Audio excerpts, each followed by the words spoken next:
Hello, everybody.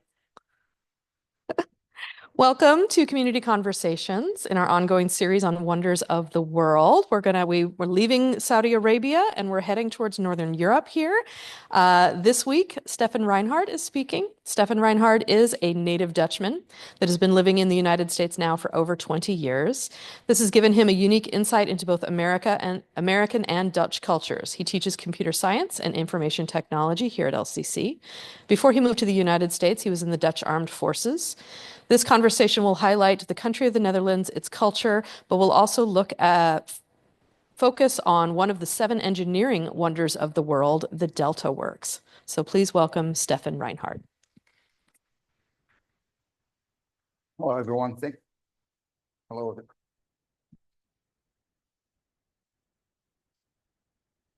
Hello. Hello. Howard. Sorry about that. We had some issues with that earlier, so let's see if we can make this happen. Okay.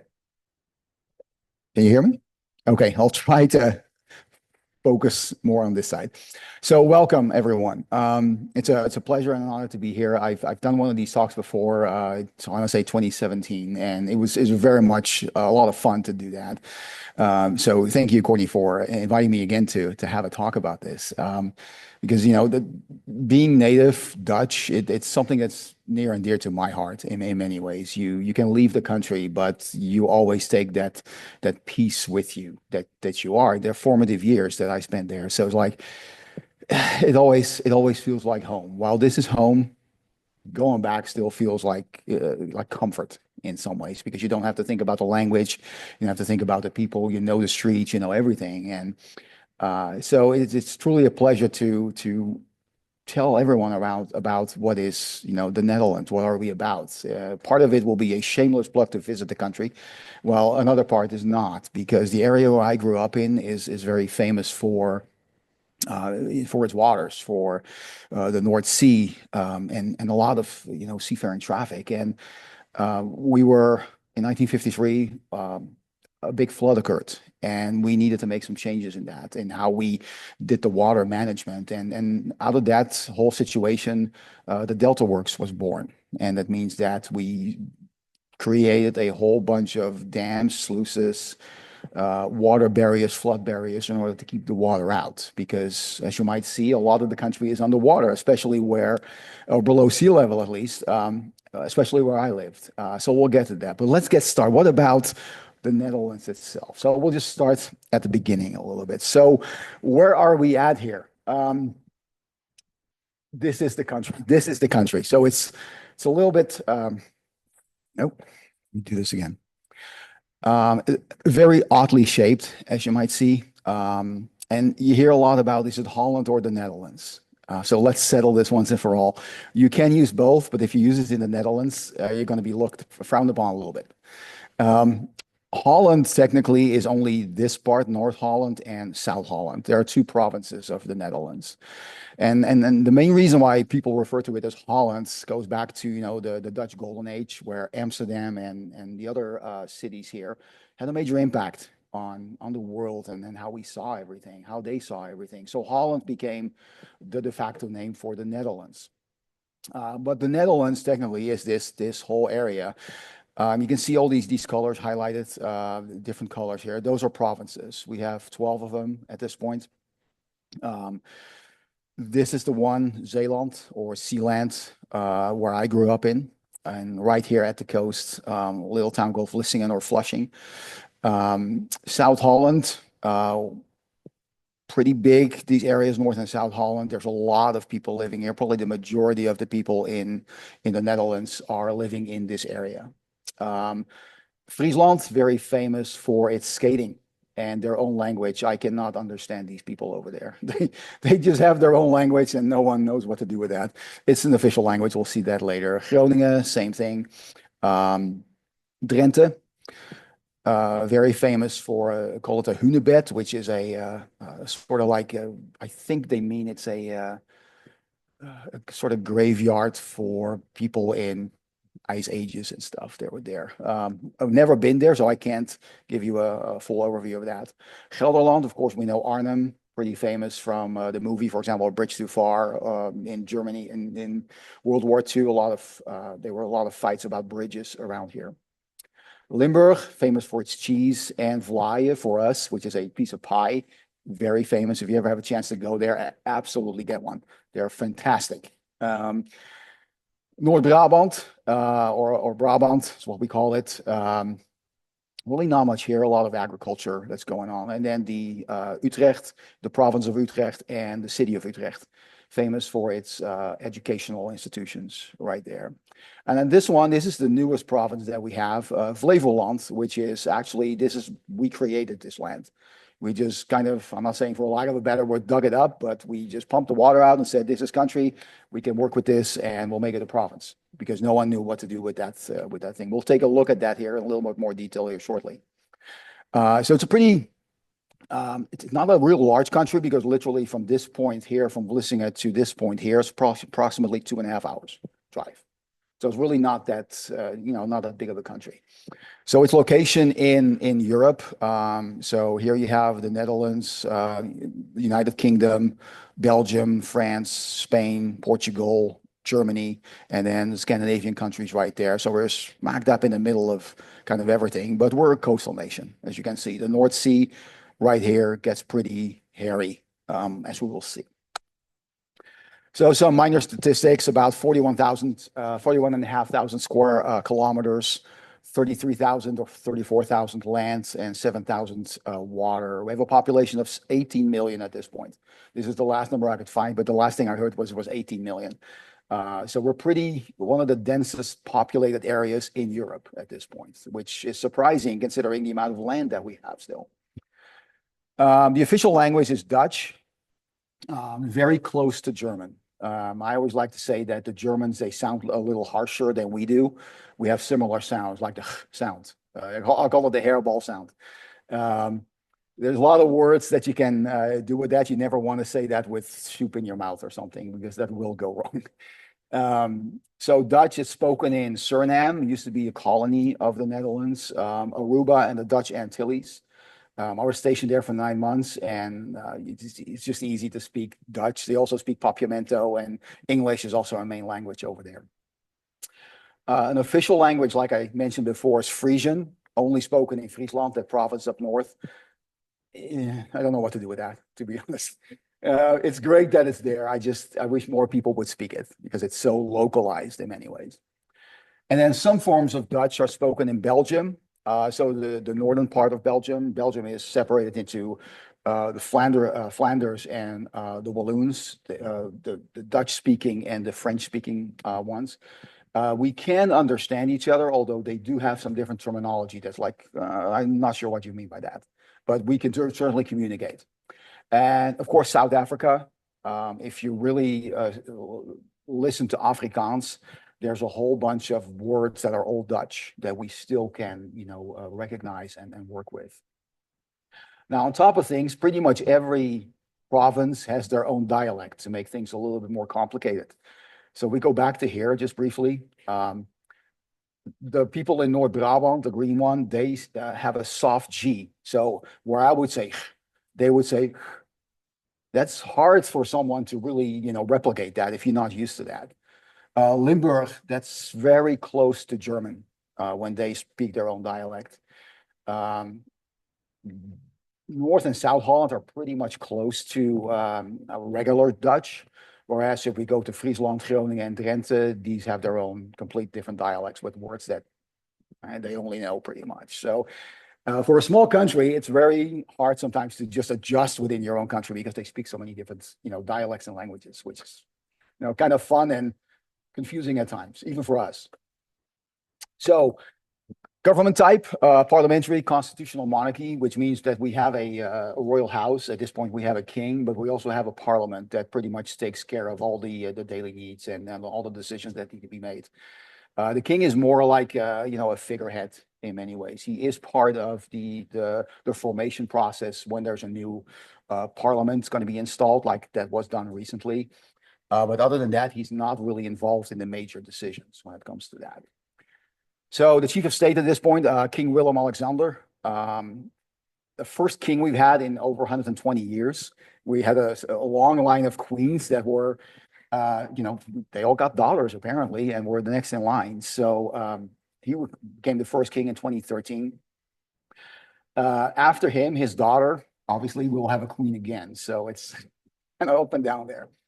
And the head of government is a new one, Prime Minister Dick Schoof. I'm not too familiar with him. That's just because it's been really recent. Capital, North Holland, is Amsterdam. I'm probably familiar with that. Very, commonplace. You hear good and bad things about it. There's more good things than bad things. I can tell you that much. It's an awesome city. And then the seat of government is not Amsterdam, but that's actually The Hague. And that's in South Holland. It's about 20 to 30 minutes drive from Amsterdam. It's also called Den Haag or Schravenhagen. Schravenhagen is the official name. We just shorten it to Den Haag. And the English version is The Hague, which is very similar. There's also the international courts are located there also. Very impressive buildings. I've seen them a few times, and it's gorgeous. It's beautiful. Yeah. So the royal family. So this is what most people see here on the one on your left. Very formal. This is Queen Maxima, and these are their daughters. This is the next one in line for succession. And this is Queen Beatrix, or now Princess Beatrix, his mother. This is how we see him mostly. We're definitely not like a lot of the if you look at the British royal house, very formal, and we're not.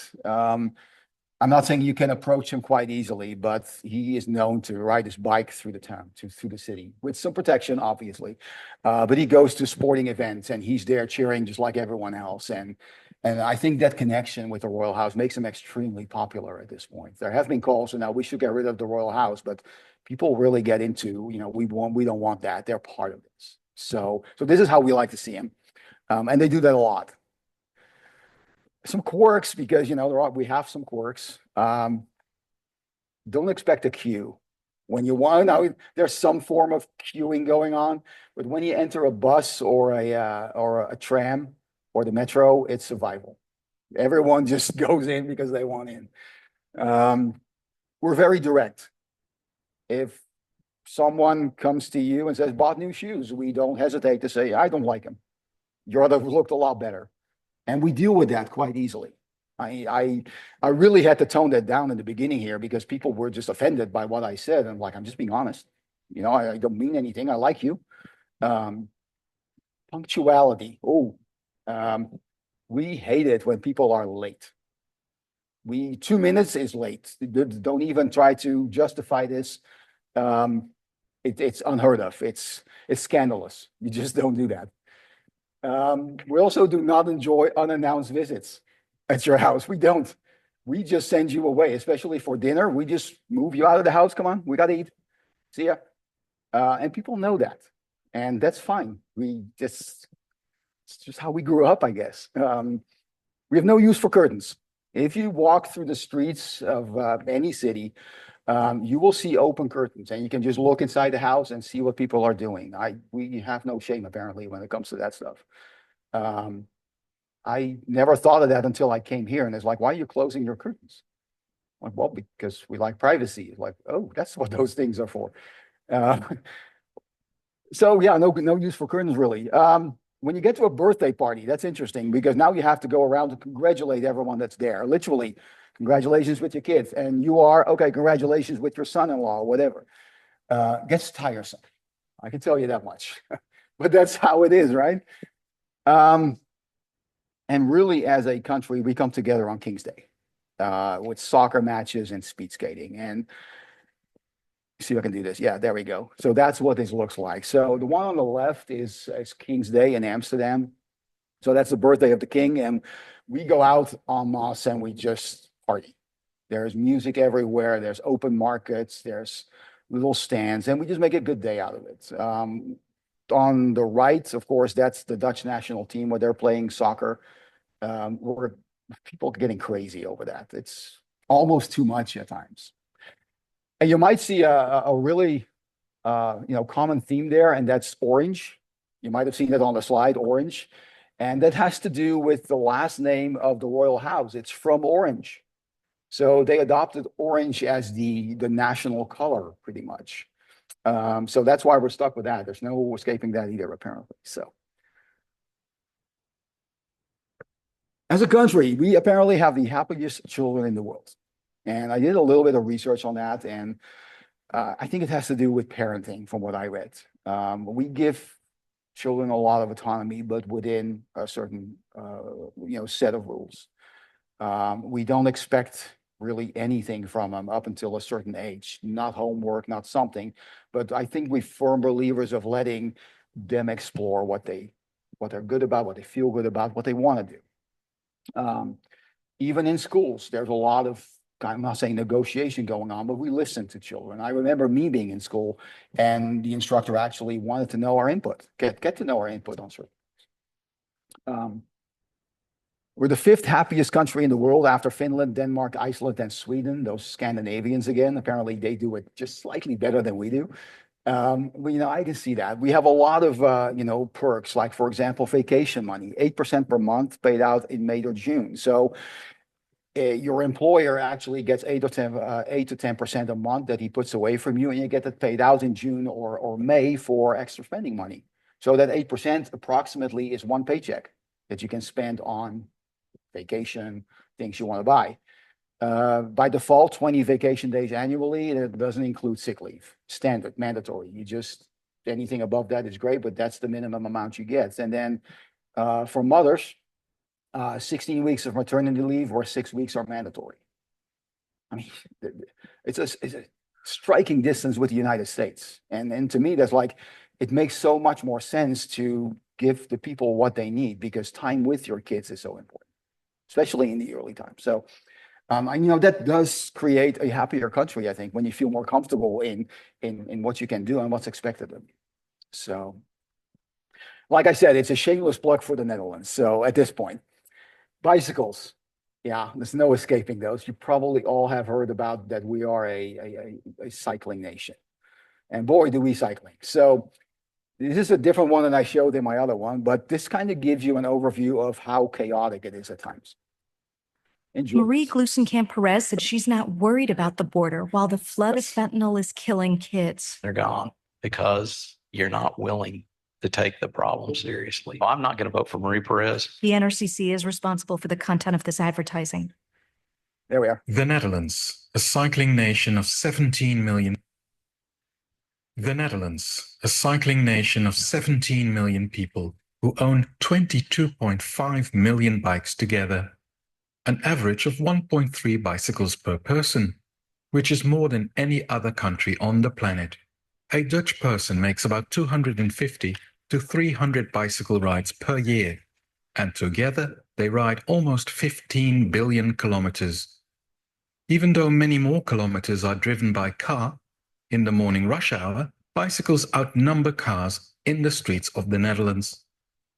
84% of the Dutch own one or more bicycles, and 27% of the under 50-year-olds use their bicycle every day.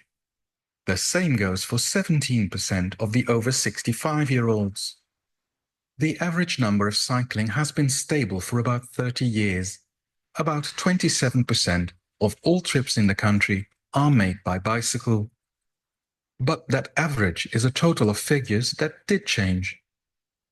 Cycling has increased a lot in the cities, with 12% since 2005, and decreased in the countryside. Not only because more people live in cities now, but also because the Dutch cycle more often and they cycle longer distances. The average Dutch person now cycles 1,000 kilometers per year. No other nation in the world cycles this much. But Dutch school children cycle even twice as much, because 3/4 of the 12 to 16-year-olds cycle to school on a daily basis. Another group that cycles much more are the over 65-year-olds, partly because their number increased, and partly because they discovered the e-bike, but mostly because they simply cycle longer distances, especially for recreation. The acceptable distance to cycle was long thought to be about 7.5 kilometers, with 90% of all trips being shorter. But with the e-bike, that distance has increased to 15 kilometers. The average cycle speed in the Netherlands is relatively low, about 12.4 kilometers per hour. The e-bike is only a fraction faster, with 13 kilometers per hour. The Dutch can cycle on well over 55,000 kilometers of roadway that is fit to cycle on. Already 70% of the urban streets are 30 kilometer per hour zones.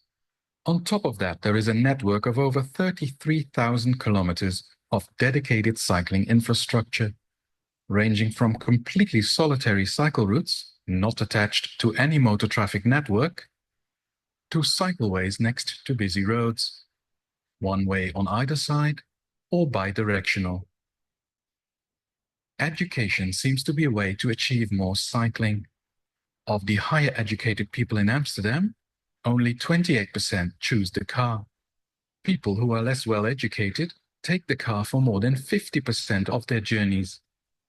Where higher educated people see the bicycle as a status symbol with which they can show how close they live to their work, for instance, the lower classes look down on the bicycle, Absolutely. even in the Netherlands. Still, more trips are made by bicycle than by car in Amsterdam. 72,000 cycle trips in morning rush hour alone, almost twice as many as the number of cars on the street at the same time. Utrecht is equally busy.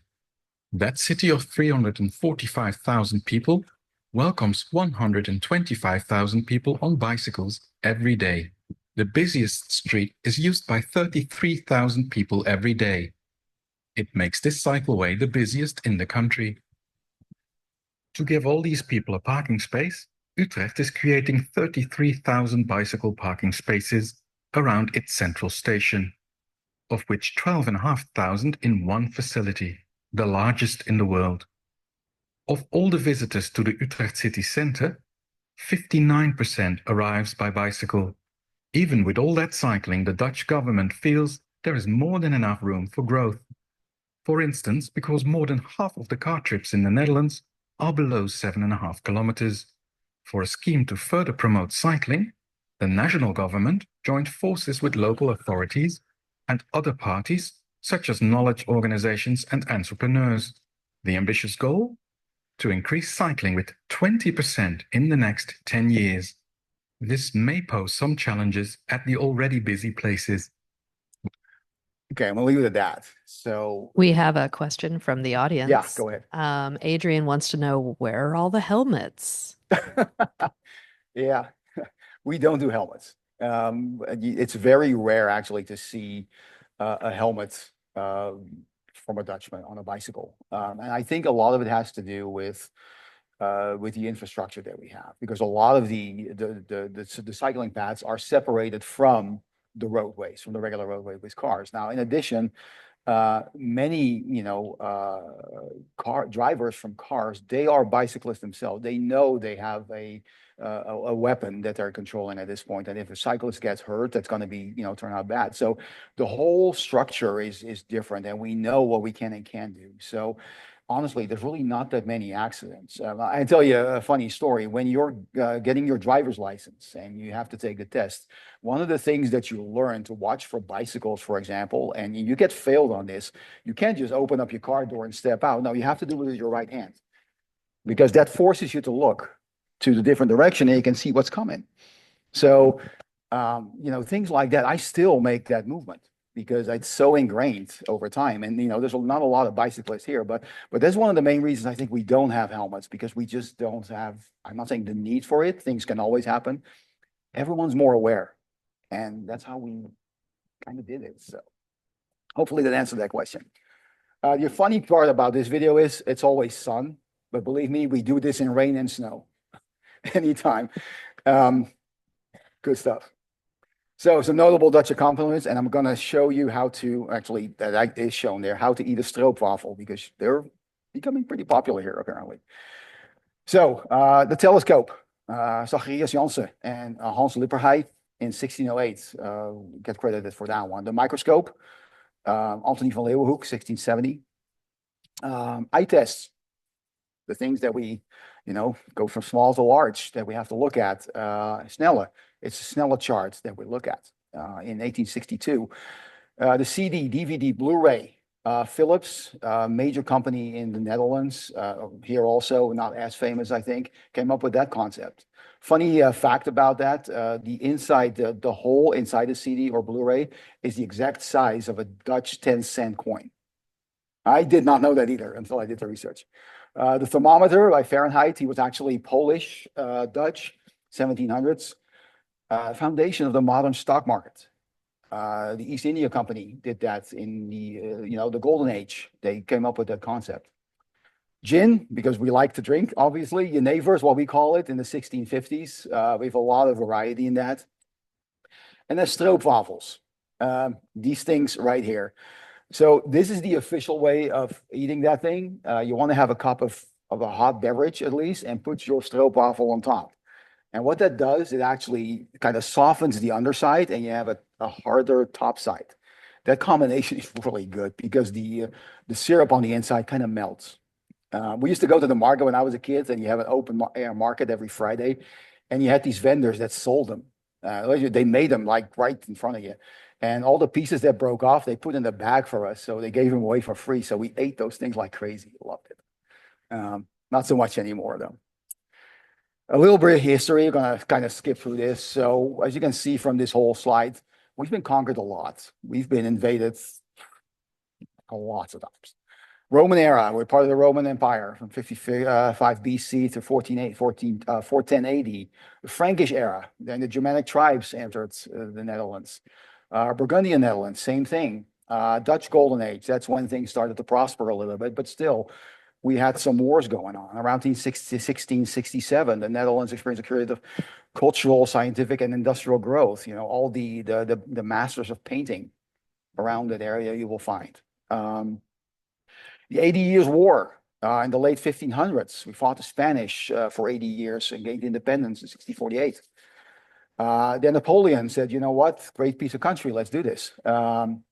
He invaded us and took over the Netherlands during those wars and put his brother Louis on the throne, which he eventually kicked out because he didn't like him too much, apparently. And after that, we became actually the Kingdom of the Netherlands. And initially, there was Belgium, the Netherlands, and Luxembourg. So we still have the Benelux. You might have heard of that one. It's like a small organization where those three countries still work together. Belgium eventually broke off, and I want to say in 1850, 70, something like that. And then, of course, World War II, where Germany, the Nazis invaded us, even though we were supposed to be neutral on that, but they just walked in and did their thing, which, big stain on history. So this golden age, the colonial empire. So here you can see where we kind of were and how the language came into different parts of the world. Suriname, they're on the top part of South America. Dutch Virgin Islands, Aruba, Curacao, St. Martin, in that area. Of course, New Netherlands, Amsterdam, that we have here. We had some stake in that, but also South Africa here. And we had a major stake in the East Indies, Papua New Guinea, Indonesia, those types of things. And here you have all the trading posts that we had. So you can see where, for example, the Spanish were more focused, and the Portuguese and the English more focused on let's expand our empire. We kind of said, we're okay with what we have. Let's just focus on trade because we have a lot of good stuff here. So different way of looking at things. So to bring it home to the United States a little bit, some names that might be very similar to you and that have Dutch origins. All of these are in New York. Brooklyn, named after the city of Breukelen in the Netherlands. Haarlem, pretty famous town, beautiful, by the way. Wall Street, after the city wall around New Amsterdam. The Bowery comes from brouwerij, brewery. Coney Island, Konijnen Island, Rabbit Island, what that stands for. Greenwich Village, after the Dutch phrase Genewijk. Flushing, my hometown, city of Vlissingen. Smaller town at this point, but still there. Staten Island, originally Staten Island, comes from Staten-Generaal, which is still in effect. That's part of the Dutch government. Yonkers, named after the Dutch word of jonkheer, which means young gentleman, and it's usually done in reference to nobility, like a baron, and you have someone who's not quite a baron, the son or something like that, jonkheer. Of course, New Amsterdam, we kind of figured that one. Battery Island, battery or batterij of cannons. A batterij is also a battery, a small battery you can put in your flashlights. Long Island, Lange Eiland, Rijkers, Abraham Rijkers, named after that. Bushwick, Boswijk, and Broadway, Brede Weg, or Broadway, literally translated. So there's a lot of terminology, especially still in New York, that's like, wow, okay, it's kind of cool actually. And yet we came to an agreement with the English, yeah, just take that, we're not interested here. And yet there's still this whole thing there. I think it's kind of interesting, no matter how you look at it. Vlissingen, so my hometown. So we're going to switch a little bit because I'm going to gear you into the Delta Works here because we're part of that. So this is kind of what this looks like. And as you can see, we have a lot of water. And this is actually not the North Sea. This is a sea arm, the Westerschelde or the Scheldt River. It gets pretty hairy at times. And as you can see, this is the beach in front of here probably. Ships get really close by. I'm not saying you can swim to them, pretty much. That's how it is. So these are my stomping grounds. Still miss that at times. It's great to be back when I'm there. And storms, we have those a lot. As you can see, even though we have the barriers in place, water will come over it. And this is not uncommon. This time of year, up until February, March, you will see those storms roll in, and it's beautiful to get close to it. It's terrifying at the same point, but it's beautiful to look at. So to keep that in reference, Vlissingen is right here in the southwest part of the Netherlands. This little town, Middelburg, is the capital. And this is the border with Belgium right here. So when we wanted to go to Belgium, you had a 20-minute ferry going across here. This is about 20 minutes, and then you're actually in Belgium. So it was pretty close by, actually. So friend or foe, right? Because that's what the Dutch have always struggled with. We have this water. The country is mostly below sea level. And if you look at the whole history, it was always an invasion by itself. When nature felt like, hey, we're going to invade this country, I'm going to do it again, we did not stand a chance. And we tried hard with dikes and stuff, but storms were brutal. And, especially in those days, we didn't have the infrastructure. So while we like this, the beach and take water as what it's intended to be for us, at least, a place of relaxation. This is what happened in 1953 in my area. Dikes just broke, and then we'll get into a little bit of more detail here. But as you can see, we're still riding bicycles through water. Where cars were probably far between 1953, right after the war, and that we're still building or rebuilding from this whole ordeal. So 1953. So how does this all come about? So Netherlands stands for Low Countries, the official name. It's a very flat topography. Half the land area are below or less than 1 meter above sea level. Now, 1 meter is nothing. It's about this. You can drown in 5 inches probably. So a meter, that's going to get you trouble. Some statistics. So from 1200 to 1900, about 940,000 acres of reclaimed land. We reclaimed land from the sea, and 345 by draining lakes. We lost more than that. So it's like, got to do something if you want to live here, right?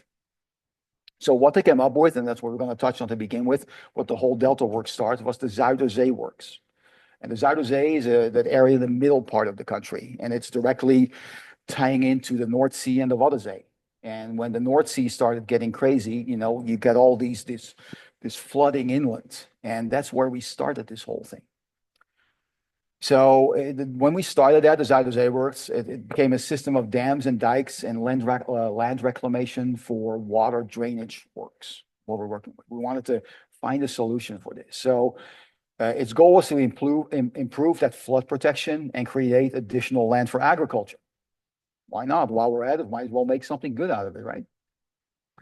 So that flood in 1916, which wasn't mentioned here, that was the catalyst, because in 16 we had a pretty big one that actually mostly affected this area here in the middle of the country. So they come up with a plan, and unfortunately, we did not have the means at that point, or the technology, or anything, related to that. The early 1900s were, I don't know, in many ways still the dark ages compared to what we have now. But look at what we did here. So we started out with a dike here. It's hard to see. It's actually not located here. And we built that between in 1924. It was more of a challenge, of a trial. Can we do this? Sure. So they kind of cordoned this area off here, and this became this area of land here. So between 1927 and 1932, we built this thing here.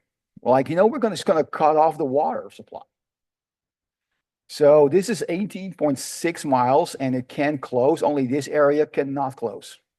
The rest can be closed off when the water gets too high. We can regulate that. Now, 1927 to 1932, that's a feat. 18.6 miles. I mean, that's a stretch.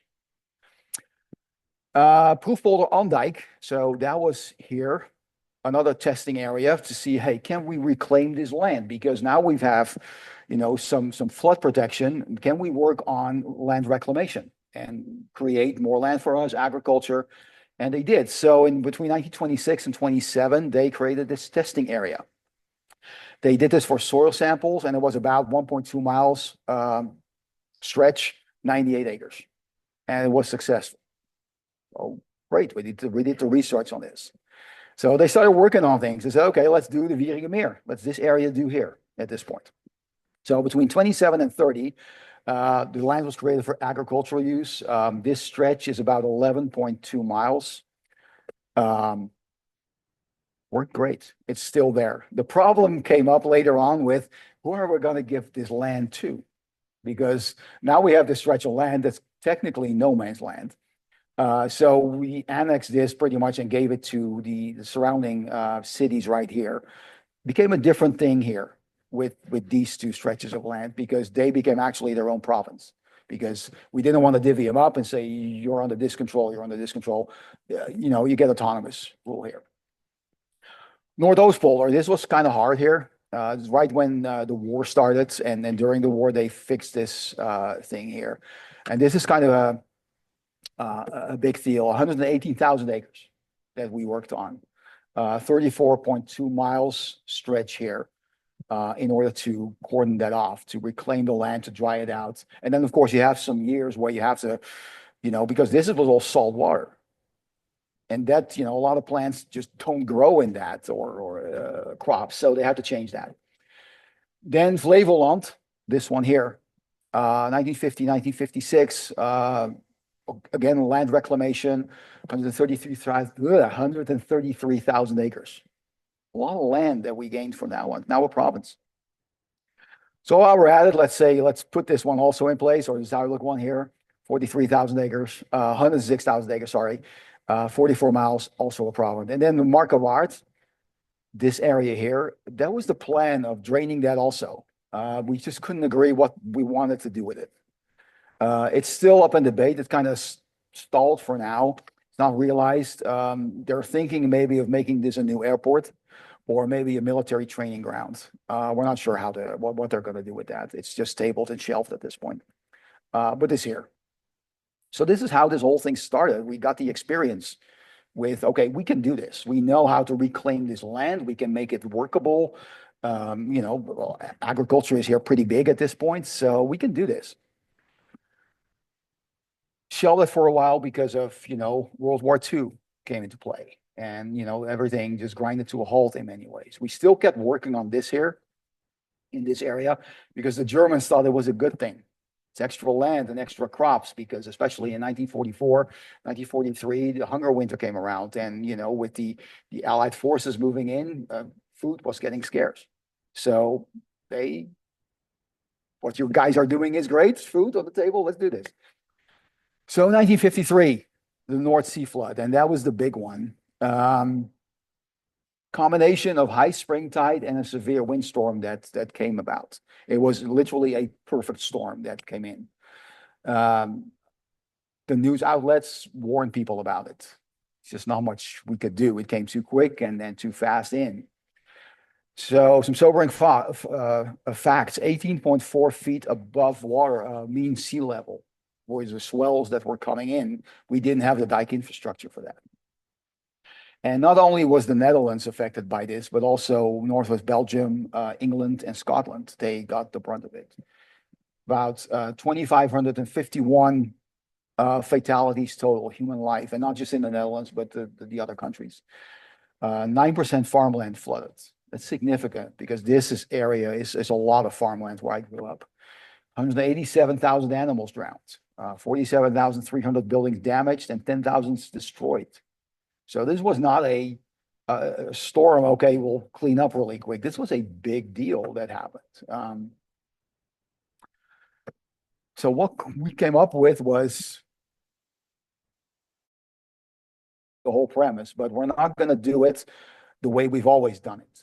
Instead of looking at what we had and this is working and making those dikes larger and more dunes and all that kind of stuff. No, let's start from scratch. That's literally what they did and say, let's form a committee. Let's see how we can do this better.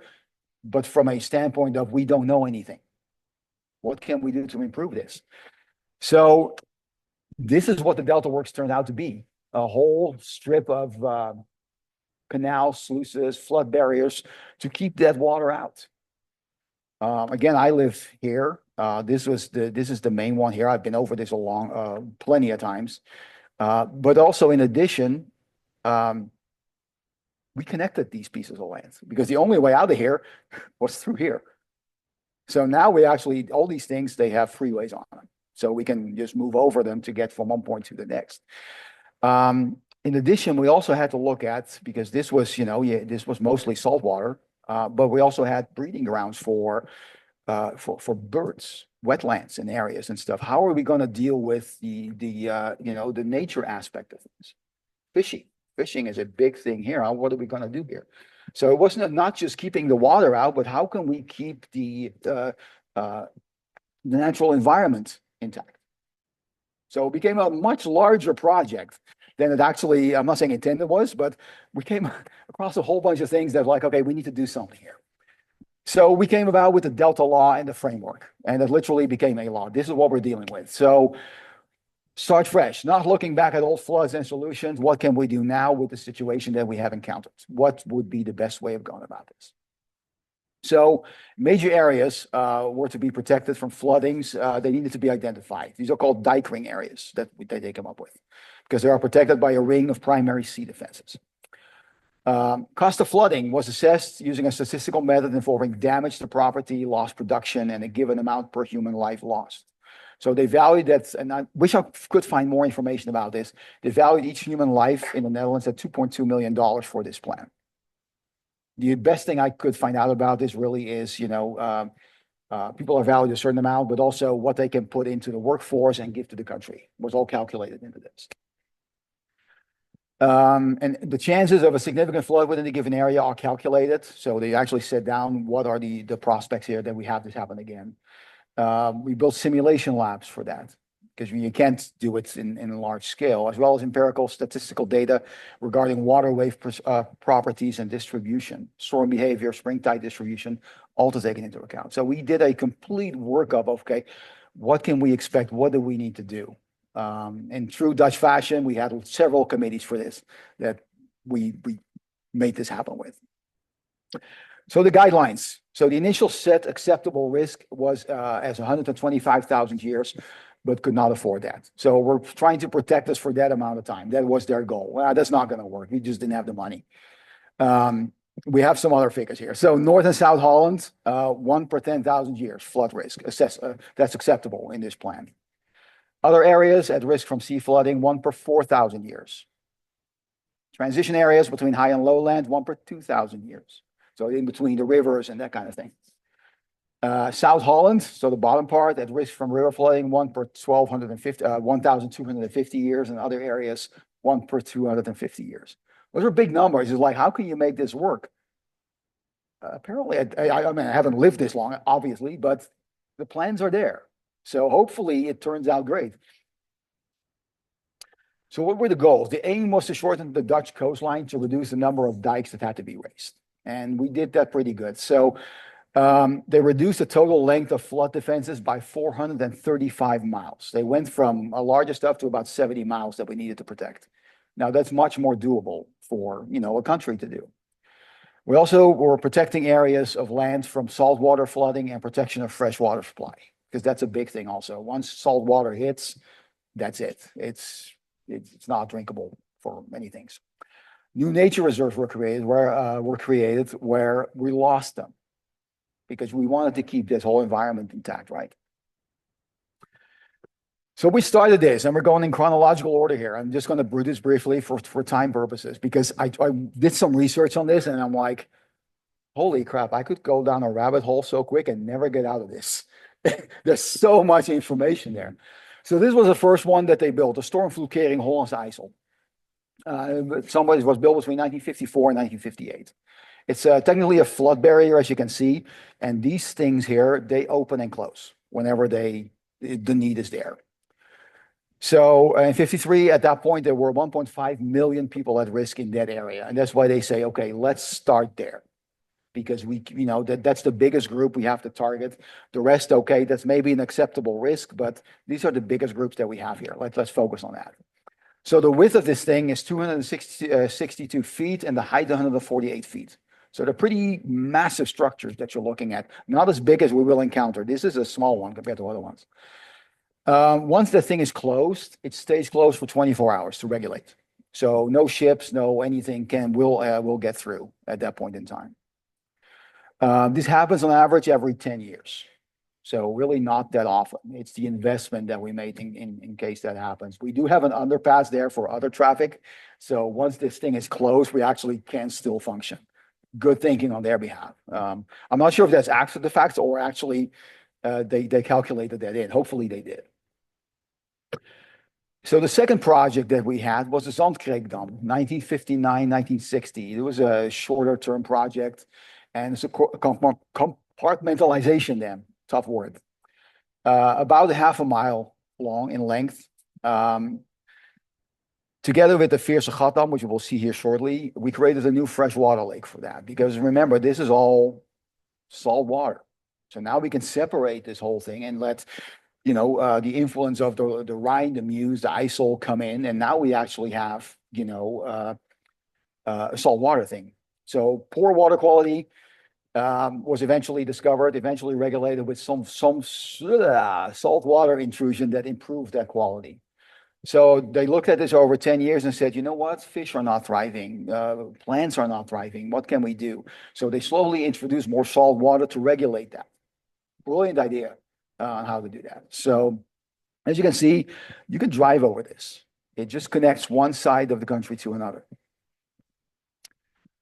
Veerse Gat Dam, that's the second one that we looked at. 1960, 1961, that's a regular straight dam. 1.7 miles, connects two islands to one another, partially built on a sandbank. We might as well have it. Yeah. Asphalt-coated dike, disconnected Veer, difficult to build due to strong currents. Road on top of the dam, as you can see. Grevelingen. Again, 3.7 miles. We're not doing anything short. Cable car system was used, you can see here, to actually connect the two because it was such a long stretch. And apparently didn't have enough boats or that were in place correctly. So they built this cable car system to drop all these things in there that we needed, all the basalt. At this point, it's the largest saltwater lake in Europe. Volkerak. Dam, part of the three structures, separates three bodies of water just to keep them in place, to keep them in check, right? 6 miles. Again, quite a stretch. Controls the water levels between Antwerp and Rotterdam and modifies tidal movement. And as you can see, those things here, know what those are for? The guide ships in, kind of like bumper cars. They just put against it like in a car wash. And they just go right straight into it. Much easier navigation. I mean, that's brilliant in itself, in my opinion. Haringvliet Dam, been over those a few times. Awesome structure, dam, flood barrier, 3.1 miles, width 184 feet. There's 17 sluices built in here. Instead of closing it to prevent freezing of the Meuse and the Rhine, to drain them in case of floods. Also controls letting in fish and salt water for, again, that water quality that we're looking at. Brouwers Dam, and this is, I've been there. This is a party dam. Really, it is. This is near a town that sees a lot of influence from German tourists, and they're partying. 4 miles, disrupted flora and fauna since the dam turned into brackish water. So we had to make something different there. In 1978, we made a sluice in that to actually regulate that water again. And now there's a 3-day music festival held there every year. Great for wind and kite surfing. Might as well make it fun, right? Marquise Gala. So this is the only one that has an L shape, 2.5 miles. Auxiliary dam to allow construction of the Oesterdam. So we needed this for another one. To protect from negative ecological impact on shellfish. This was kind of an afterthought. Hey, we're dealing with this. We need to do something different. Oesterdam. We needed the other one for this one. Not originally planned, but needed as a permeable barrier to achieve sufficient tidal movement. I mean, this was not a plan, and no, we're putting these things in place, but we need to make adjustments. Philipsdam. As you can see, this is a more, again, you have those barriers for the ships. 3.8 miles needed to create fresh water lake for water management, ensure tide-free navigations, and achieve a tidal difference of 2.7 at a specific city. That one's not interesting. I'm just going to go through this a little bit here. Maaslandkering. This is the biggest one, and this is the most impressive one. It's a storm surge barrier, and literally these things here, they open and close. It takes about an hour to close them. And it literally shuts down everything. Each arms weighs 6,800 tons, is 70 feet high and 680 feet long. I mean, those are massive structures that we have here. And it's one of the largest moving structures in the world just to keep out the water. It's ridiculous. Flood barrier. Hartel. Expectation here is to close once every 5 to 10 years. Again, this lowers and goes up. Entirely run by a computer at this point. It just makes all the decisions for us. What's next for that? By 2050, everyone has base level protection, dike upgrades, coastal management, river widening. The wider you make a river, the less you flood, because it has ways to go. Climate resilience by 2050, because water levels are rising, right? So increase height of dikes and barriers to compensate for the rising sea levels. The original cost about $5 billion, 20% of GDP at that point in time. Additional cost about $8 billion to keep it in place. So worth it, in my opinion. Not because I live there, but for everything, right? Some fun facts. It reduced the risk of flooding to 1 every 4,000 years. Now this is in place. Of course, you have the separate ones that are, slightly different. It's considered one of the 7 wonders of the modern world because it took so long to begin with, but we're literally keeping the water out. We created land from it in some areas. It includes about 10,250 miles of dikes and around 300 structures. This is not something you do on let's do this weekend. This is years of planning and implementing. Some funnies. I couldn't resist to do some funny in there, right? Sea level is rising. We're going to sink. I don't think so. We're going to terraform and colonize Mars. Holder Heineken. We can do this. If it ain't Dutch, it ain't much. And we hear that a lot, right? I had this actually on my wall, and my daughter bought that for me. It's like, okay, I have to keep this, right? But you see this a lot, and it's all in good jest because I think every society has a lot of good things to offer. But since we have this history with the water, it's kind of fun to make fun of it in many ways. So that's it for me. Thank you so much. Questions? Yeah, go. Coming around. Oh, When you said the king cheers at sporting events, how does he decide who to cheer for? he cheers for the Netherlands and he cheers for everyone individually. So if we have like the Dutch speed skating team, he goes for each and every one of them. Absolutely. Okay, he cheers for everybody who's Dutch? Yep, absolutely. Okay, that works. Yeah, for me too. Okay, well, thank you very much. Thank you to Stefan for sharing all this knowledge with us. And please come again next week. We have Morgan Salisbury is going to talk about Bolivian geology. So I can't wait to learn a whole bunch of stuff of something that I don't know anything about right now. So please come back next week. Thank you. Thank you so much.